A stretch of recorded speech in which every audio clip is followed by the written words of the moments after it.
Sukkur to Multan motorway, out class motorway बनी हुई है।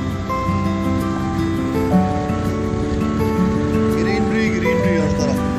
ओह माय गॉड। और ये मसूद भाई गाड़ी चलाते हुए।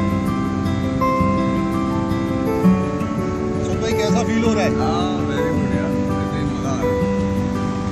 मजा आ गया भाई, मजा आ गया।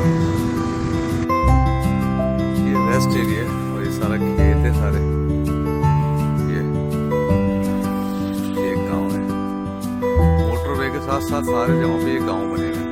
इस तरह बेहतरीन भी है।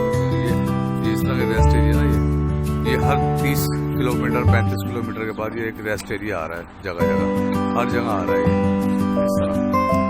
यानी जब आप सक्खर से चलेंगे मोटरवे पे इस्लामाबाद तक, लाहौर, इस्लामाबाद, फैसलाबाद, कहीं भी जा रहे हैं आप, इस तरह का एक रेस्ट एरिया आता है कि आप वॉशरूम जाए, VIP किसी में साफ सुथरे वॉशरूम है, सब चीज़ें मौजूद होती हैं, खाना पीना